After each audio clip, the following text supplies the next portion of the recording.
Hey guys, what's up? So I'm gonna do another tournament report today. So today is the 19th, and I went to a tournament yesterday.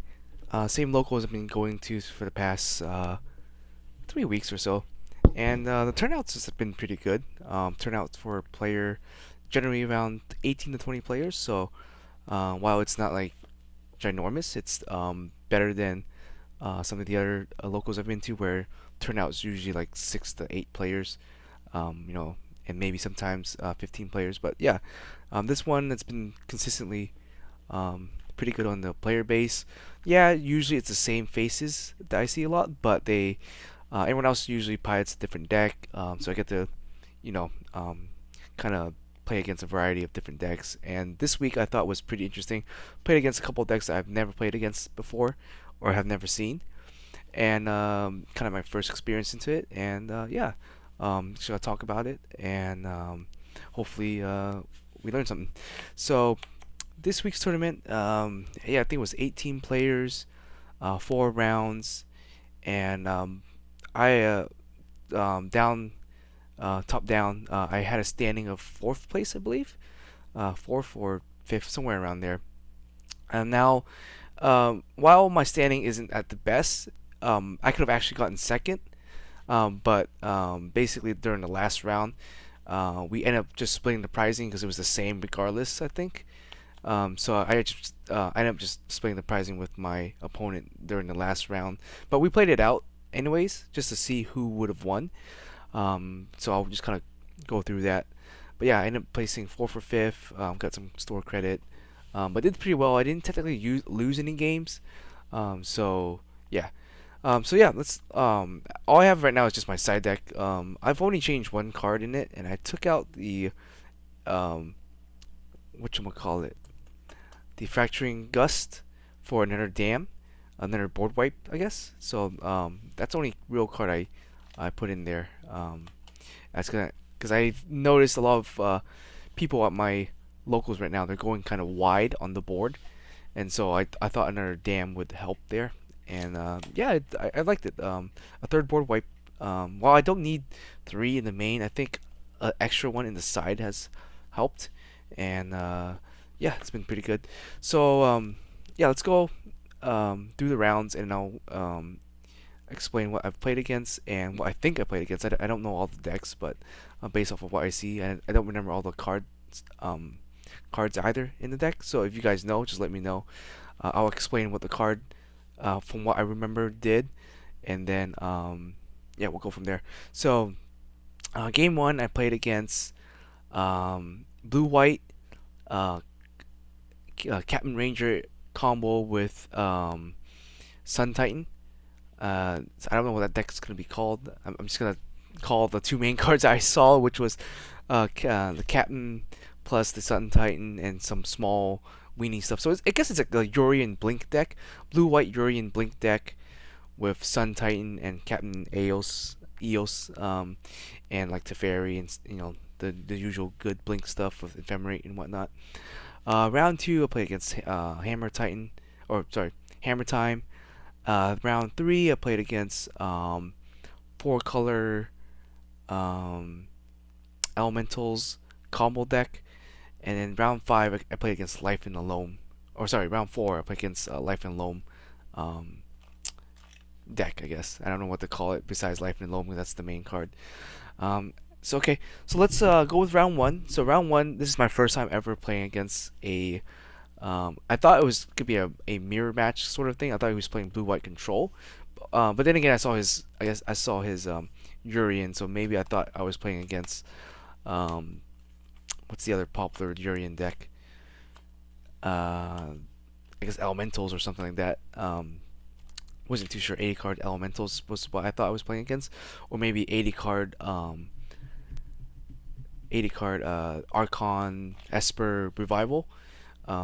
That's what I thought I was playing against, but it turns out I wasn't. So, game one, it was a pretty good back and forth, I guess.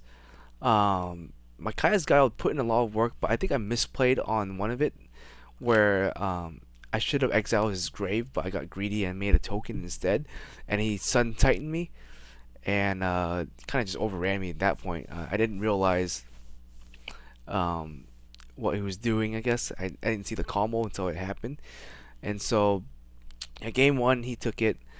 Game two I have my side deck here. So game two, knowing that he was playing Sun Titan, I think this is what I was putting in here. Something like this, I think. So um, basically, this is to hit his um, graveyard because Sun Titan.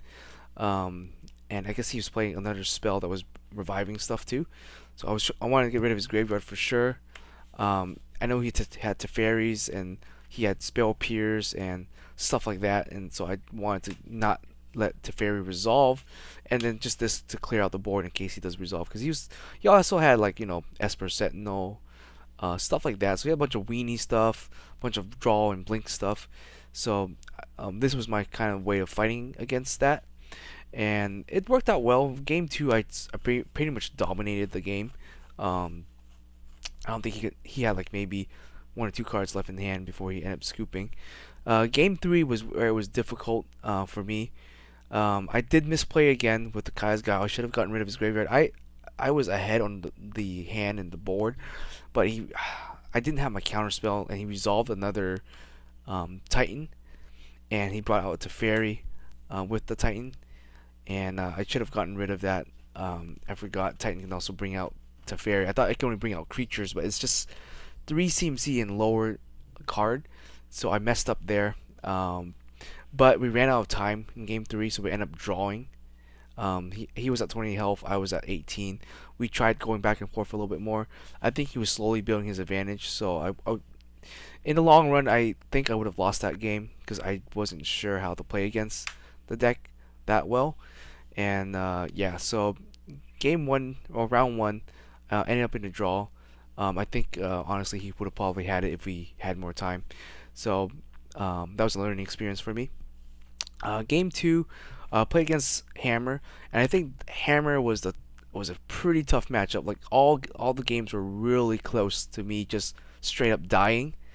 So game one, um, he goes I guess Mother of Runes out, goes Mystic Forge, and gets a Cauldron Complete, which is kind of interesting. They usually don't play Cauldron Complete or anything like that, but he goes Cauldron Complete. And I didn't really have removal at that time, so I think double Archmage Charm and maybe one removal or something like that. I think I tried to remove the I used my one Prismatic on the Giver of Runes, just to get rid of her so I can eventually target his other stuff. So he gets out. I couldn't remove the Mystic Stoneforge Mystic, so he gets out Cauldron Complete. Whacks me for 5, and this time I tried to, I think, take control of the Germ token with Archmage Charm, but he had the freaking Blacksmith 1 mana hexproof indestructible spell card, and okay, it's like, all right, so I couldn't take control of it. He whacks me. My turn. I think I should have just taken control of it when he was tapped out, but I was close to dying, so I wanted to see if I can take control of the Germ token on his turn while it untapped. Um, Unfortunately, I got a little. I think that was my misplay. I should have just took control of it during my turn when he was tapped out. Pass it to him. He'll whack me with whatever. I was already low health. I think I was at like maybe 9, maybe 8 health left. Um, but yeah, He had another. He had 1 mana open. That's why I was kind of greedy, because I think he had 2 Urza Sagas and they both popped. They were gone, and he had 1 mana open with I think Stoneforge plus the Cauldron Complete. So I just got really greedy. I was like, okay, maybe I'll just wait for him to um, untap it and then steal it with the Archmage Charm. Unfortunately, he had another Blacksmith card, and then he just kind of hit me for like 8 or whatever, and I just couldn't deal with the board after that, and I lose game one. So I think game one could have been won by me if I wasn't so greedy. I should have just played it safe, take control of um, the Archmage during my turn, but I wanted to see what he did, and I guess I wasn't expecting another um, blacksmith, even though he had 1 mana open. Maybe I should have expected it. I don't know. That was my greed there. So game two, let's see what I decided in. I know I decided in this for sure, and I think I didn't really have too many society. I think I did this for, and I took out some other stuff. I think I took out some like counter spells and I forgot what else I took out. So the main reason I took this out is I knew he had Cauldron complete. If I didn't couldn't get rid of it with the spell cards that like Kaya's Guile is not that great honestly against the deck unless you can get rid of their other small stuff.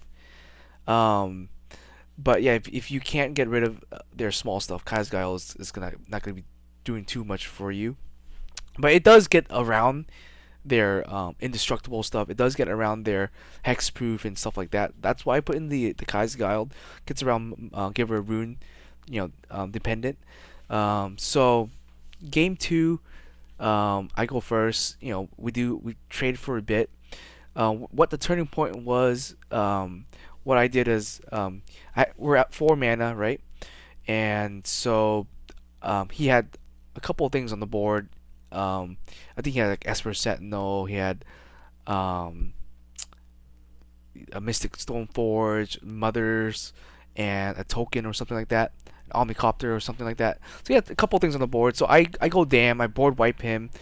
Goes back to his turn. He has Sagara's Aid. He had Inkmoth Nexus. He didn't search for when he played the Stoneforge Mystic. He did not search for the hammer, so I suspected I was gonna be okay. But he goes his turn. He animates the Ink Moth and goes hammer with the Sagara's Aid to equip it. He tried to one shot me because I was already tapped out. Luckily for me, I had a Solitude in hand, so the moment he tries to equip the Ink Moth, I go Solitude, so it kills the moth and he gets 1 health, and the hammer whiffs on the equip. So then he goes I think he just goes past turn. My turn, I didn't really have too much. I think I set up some defenses or something. I think I was just trying to draw cards. I forget what I had in my hand, but he goes his turn. He goes, oh no, my bad. He does play an Omnicopter after, pass his turn to me, so he's just an Omnicopter with a hammer on board and a couple Sagara aids, so nothing too threatening. He goes, he attacks, equips another hammer onto the Omnicopter, so I take 10 damage to the face or whatever. I was like, all right, my turn. I draw. I think I draw an Archmage Charm, pretty good. He goes, he swings with the copter. I try to steal it. He goes the blacksmith thing, and then I counterspell the blacksmith. So I take control of the copter, and basically that was game from there. I think I swing in twice with the copter to finish him off. He didn't have anything else after that. So game three, he goes first. He heavily mulligans, really. I think he mulligans to 4. So he gets pretty crazy, even though he only has 4 cards in hand. Like he gets out his board pretty quickly. So he goes Stoneforge Mystic. He's got by turn 3 he gets out a Cauldron complete with a Stoneforge and stuff like that. So I think at this point I'm trying to trade. So I get rid of the Stoneforge. Sorry, he goes turn 1 Mother Runes, turn 2 Stoneforge, turn 3 into Cauldron's complete. So he's already like really aggressive, and that's with him only 4 cards in hand. For me, we're going back and forth. I had to dam, so on turn 4 I damned to get rid of the Mother Runes and get rid of the Mystic, and now what I have in my hand is I have a Kai's Guile and a March, and 4 mana I pass back. I'm not drawing my lands anyway, so I'm kind of land stuck on 4 mana. He goes. He attacks, and then he goes, or I guess he goes, before he attacking, I think he goes animate the Ink Moth. So I suspect he had like another hammer or something to equip. I don't remember if he had um, Sagara's aid on the board. I don't think he did, but he goes he activates the Ink Moth to make it a creature, and the only monster he has on board right now technically is the um, Cauldron Complete Germ token. So I Kaya's Guiled, and then he responds by activating the um, Moth again, or Ink Moth again, to make it, to stack it on top to make it a creature. So then I go March. I marched the Germ token. So I had 4 mana. I spent 3 to cast Guile, and I had 1 Plains, and I marched it, and basically got rid of the Germ token. And then Kaiser's Guile resolves, gets rid of the Ink Moth also, and then that's basically how I won that game. He basically kind of ran out of steam and couldn't keep up with the rest of the game just because I kind of board wiped him. He was already down 3 cards. His only chance was just to kind of just stick the cards are complete and just kill me with that. And I don't think he had any other equipments in the hand. So really close game. Couple of like it could have been anyone's game. I think at that point. Um, I think I just kind of played patiently and waited it out just to see what he does, and he was just playing really aggressive. Because obviously in the long run, if he wasn't playing aggressive, he'd probably just lose to my removal. Luckily for me, I just had the cards I needed, the removal I needed at that time, and that's how I survived and beat Hammer Time. Game 3, I play against a Kahira 4-color elemental deck. So game 1, I go. I suspect for the first 6 turn we just play land and pass, land and pass. So I was getting a little weary because I see he has Kahira as his companion, but he wasn't playing any. He wasn't playing any Omnath. He wasn't playing um, any Risen Reef or anything. So I was getting a little concerned. I was like, okay, he's 4-color with Kahira. There's no way he's not playing elementals, right? So we play back and forth. I think he goes Fury. He starts off by just playing Fury just to get the stuff started. I counter spell. We trade back and forth a little bit. Nothing really exciting happens. At one point, I had 7 mana. I dropped big to Fairy. I was like, okay, I think I'm safe to drop big to Fairy now. Uh, you know, to untap 2 and do whatever. Um, Unfortunately, I didn't have a counter spell, but I didn't think I needed a counter spell in my hand because I was like, okay, there's no way it's gonna. Even if he gets rid of my Teferi, I had ways to deal with his creatures and his board, kinda. So, might have been my misplay there, but he goes his turn. He drops Saheeli, the Saheeli Saheeli Rai, and I was like, oh. I think I know where this is going. So he scries 1, and then he plays the Guardian after, and then makes infinite Guardians. I was like, oh my god, can't believe that happened to me. So rip my butt in that time period because he just goes makes infinite of the Guardian with haste, and I was like, all right, well, I couldn't stop that, so give him the game 1. Game 2, let me see what I sided in. Knowing that he went for kind of a combo, plus he had Teferi and stuff like that, and he was playing Spell Pierce and stuff like that. I think I go Doan's Veto. I take out all the dams because they're not gonna be that useful, but I think I do put in for sure. I think this is what I put in sided in against him. These Aether Gusses and just vetoes, and I think that's really it. I don't think Kaya's Guile was gonna be super duper useful. I mean, it's good for 1-for-1 removal. I think I do, but I think I take out a couple other stuff. Anyway, so the game goes. We're playing back and forth, and I think he does try to Blood Moon me, which caught me by surprise. I was not expecting a Blood Moon, but I think I had a Dovin's Veto to out the Blood Moon.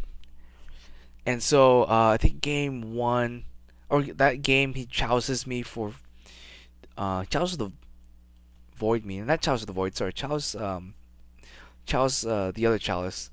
but I think it doesn't really matter too much because that game I think I had Teferi out, and I was able to eventually resolve Big Teferi and kind of run away with that game with Planeswalkers. And I think I eventually had like a Hall of the Storm Giant out, and I clocked him twice. Hit him with I had Snapcaster and Hall, hit him for 9, and then the turn after that I hit him for another 9. I think that's how I just won because I had he had nothing on the board to defend against the Storm Giant and stuff like that. On top of me kind of just stopping him from playing any big elementals. So game 2 goes to me. Game 3, and we do the same thing. He tries to Blood Moon me again, and I think I just had an Aether Gust or something like that, and I just got rid of the Blood Moon, so it wasn't too bad. Um, but yeah, we go back and forth a little bit. The turning point for me was he tries. I get Teferi out on the board, and he tries several times to get rid of Teferi with Fury and stuff like that. But I had in my hand I had Subtleties and Aether Gust, and I was like, oh, this is just too good. So I think I subtlety him one turn and subtlety him again the turn after, and basically I just had subtleties plus like a Snapcaster or something on the board. I kept swinging for damage with these two, and I think that was a game from there. Like he just couldn't out the subtlety, which I guess I was a little surprised because I thought he was gonna play subtleties against me, but he didn't. He did not have subtleties sided against me, which I think he.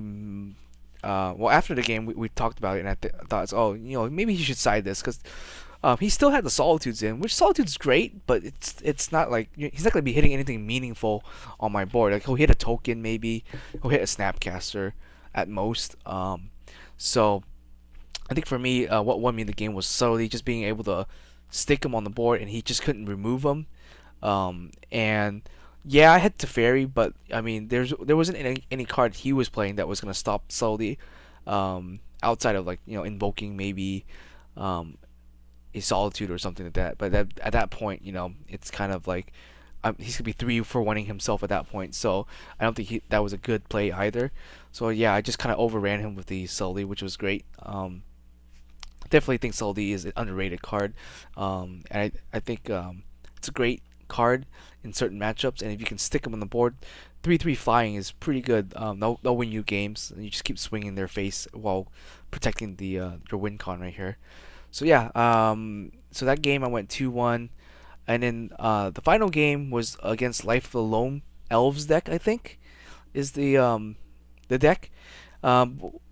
Pre-game we decided just to split this pricing. Like we weren't getting much more for winning, maybe a couple bucks more for placing second or third or whatever. So we decided, whatever, we'll just split it. No pressure. We'll split the pricing. That's fine. But he wanted to play out his deck, and I was like, okay, I don't mind. We'll play it out just to see what would happen. So the game, I never touched my side deck because it was one game for 40 minutes. It was just a slogfest. We just couldn't edge each other out. He was getting value off of Urza Saga and Life of the Loam. He just kept doing that over and over and over. At one point, I think he had like 3 or 4 Urza Sagas on the board, and he just kept making construct after construct. And I kept trying to steal the construct, trying to destroy the construct. Towards the end of the game, I had Teferi on the board, I had Jace, and I had Mini Teferi, and I think I was ahead eventually. It took 40 minutes for me to finally develop a board where I was gonna threaten him. I couldn't kill him because he had the elf chick that you can play a land on the top of your deck, but you play it with it face up. I think I forgot what it was, but he kept lifing alone, and he kept fetching. She was healing him 1 life every time he did that, and he also had Veraskas. I couldn't deal with the Vraska for the entirety of the game. Like she was just sitting there plussing and minusing, plussing and minusing, and I was just like, it was really annoying. But I didn't have the ability to kill her. I didn't have 4 mana open to prismatic ending her at any time because I was trying to just fight off the horde of constructs that he's making, and that I just kind of ignored her. And so he was just healing a bunch, drawing a lot. Life of Loam getting value back with the constructs. It was a crazy game. Like I didn't think I was gonna live that first game, honestly, but eventually I had like 13 or 14 lands in play. He had a bunch of lands too. Our mana was insane. I had Hollow Storm Giant plus my Celestial Colonnade plus a Snapcaster and a token, and he only had one construct left. I think we're in turns anyways. And I had one Prismatic Ending plus my three Planeswalker, and so at that time I think I could dealt 14 damage to him per turn by tapping a bunch of my mana, making Hollow Storm Giant, Celestial, plus the snap and the one mana token. So I think that's 14 or yeah 14 damage, and he had 28 life. So I think I would have edged it out by just smacking him with the Hull a couple of times for 2 turns, and I would have probably won from there. But the game dragged out so long that we just at the point of it, like we've already decided that we were drawing, so it was the game didn't matter. But I think I had like maybe 9 cards left in deck, and I was trying to also fate seal him with the Jace eventually. I didn't draw any of my dams the entire game, so I was using Jace to try to just fetch a dam to blow up the board to then pressure him with my man lands, but that didn't happen. And so I just started giving up on drawing because I think I was gonna deck myself out if I kept drawing with Jace plus Teferi. So I started to face seal him, but it didn't matter because he had life in the loam, so it didn't really matter there. But yeah, I think I had enough mana and enough damage to clock him twice, but and would have edged out a victory there, and probably would have won that game and placed second. Because I technically didn't lose any game. If I beat him, if that game we were playing for reals, I would have beaten him based off of the time rules or base being able to kill him with my board. And he didn't really have anything left. He had like 1 card in hand plus like 1 construct, and that was it. I cleared out all of his artifacts, cleared out basically everything else on his board eventually, and so yeah, I would have probably edged out the victory. And so my only draw was the Sun Titan deck I played earlier, which I probably would have lost in all fairness. I would have probably lost that match, just because I think he was able to get out the captain eventually, and he got Teferi on board and was just looping the captain, so I couldn't really play anything. So I probably would have eventually lost that game. But yeah, so my record at end of the day was 2 wins, 2 draws, and the final game technically was a win. And so I ended up placing 4 for 5th, got my credit, and yeah, I felt pretty good with most of my matchup. Nothing that I thought I did really wrong. The toughest the matchup I felt like I was most uncomfortable with, and the one that I thought I probably could have done better was against the Sun Titan deck. Like if I knew how to play around it, I definitely would have done a lot better. Because just being Espered, I had the capabilities to hit the graveyard a lot better, and disrupt his combo. But I was getting greedy, really greedy during that game, and instead of getting rid of his graveyard, sometimes I was just making tokens to apply pressure. But I think that was the wrong play there. He also had Sky Enclave Apparition, which was really annoying. Like he kept Sky Claving my Teferi, and I was like, all right, I'll get a token. When I got rid of his Skyclave, he would play his Teferi and get rid of my token. I was like, all right, well, this kind of sucks. But anyways, yeah, Sky Enclave for him did a lot of work, more than I think anything else. And obviously, the Sky Captain or Ranger Captain EOS plus Esper Sentinels, pretty good combo there. So I mean, his deck I think just would beat most control decks just for the fact that he can lock you out with Teferi, lock you out with Eos, the Ranger Captain plus the Esper Sentinel, and if you try to do anything, he had removal. So I think his deck was definitely interesting, and was probably the most hardest deck that I had to play against for this particular tournament. And in the Hammer Titan deck, against Hammer Titan, it was just a close game, honestly. It was anyone's game. It just took 1 turn to basically decide each of the game. Like if I couldn't remove certain things, then I would die. If he got his combo off and I couldn't answer it, I would die. Like it was just a neck and neck game.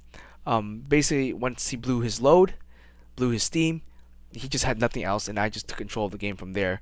But But yeah, Hammer Titan, I'm still learning the matchup, and definitely think I could definitely play a little bit better. But I think I made the correct choices and decisions, and had good removal from when I needed it, and so that sealed the deal for Hammer. And against Kahira, the Kahira 4-color deck, I think my opponent may have misplayed against me a little bit in terms of missiding certain things, or I just had really good side cards. I just know how to side against elemental decks because I played against them for so many times. So I'm good against elemental 4-color elemental decks. Don't really have too much difficulties against them, unless I can't answer a Fury on the board or something like that. That will hit me for 6 damage a turn. Or if I get too greedy and they Fury me and they kill all my Planeswalker, kill all my Snapcaster. That does happen, but I think subtleties and the Aether Gust against them were really good. And so that match was it was difficult, but I definitely felt pretty comfortable against that matchup. And then against the Life and Loam deck, it was, I think, if I got rid of his graveyard a lot earlier, or if Life was in the graveyard, if I got rid of it, I think I did cast Kaya's Giles twice or maybe 3 times to remove his graveyard. But still, it was a grind game just because he got so much value off of the Urza Sagas that it was like nothing on his board was threatening. Like none of his creature was really threatening. It's just the fact that he just kept making tokens and searching and recycling. He basically had a Ren in 6 with Life in the Loam. I mean, I was expecting Ren in 6, but he was playing 3 colors. He was playing black, green, and white. He did play the white for the prismatic endings and stuff like that, but that never came up. And I think he played some other white cards, but I never really saw anything. I saw mostly his soul tie stuff, like his green black stuff, his elves, his 1/1 elf or 1/2 elf, the Reclaimer elf, I think, Reclaimer, and the 3-mana elf that let him played with his top card revealed. And I think he played Bob. He also played Bob, aka Dark Confidant, and a couple other things. But the most threatening thing to me was just the construct. He had like 3 or 4 construct that I had to keep combating. I'm surprised I was able to just combat those constructs that he kept producing every turn. With Teferis. Never saw my board wipes, which was surprising that I was able to survive that. I used, I think it was Snapcaster that kept me in the game. Snapcaster allowed me to kept casting like Archmage's Charm, kept casting me Kaya's Guile, cast me stuff like that, Marches, Prismatic Endings, so I can keep his board under control while also blocking his monsters with it, or his creatures with it. So I think Snapcaster was MVP during that game. I just was able to keep up with his like infinite value with his Urza tokens. But yeah, that's it. I felt pretty good. Did pretty well. Definitely could have done better in terms of some of my plays. But yeah, that's it. That's all I got for you guys, and I'll probably go to another tournament next week. I tend to go on Mondays because that's where the locals at, and maybe Fridays I'll go to another local down further down. Not as many players though, but still pretty good players there. And I might start picking up Pioneer in a week or two when my other locals supports it on Fridays. I'll pick up Pioneer and give that a shot. I don't think I'll be playing Esper in Pioneer. I'm gonna be playing my Grixis deck, Grixis Bolus control deck in Pioneer, and see how that goes. If I were to play Esper in Pioneer, I don't know what I would take out. I guess there's a lot of like modern. I guess there's a lot of cards I would have to switch over because a lot of my modern deck, my Esper modern deck, is just Modern Horizons 1 and Modern Horizons 2. So I think I don't think I'll be able to convert that easily over to Pioneer. So I'm just gonna stick with Grixis and Pioneer and go from there. Anyways, I hope you guys enjoy. Let me know if you guys got any comments, questions, or any feedback. I'll be throw it down in the comments and I'll reply to you when I get the chance. Anyways, have a good one. Peace.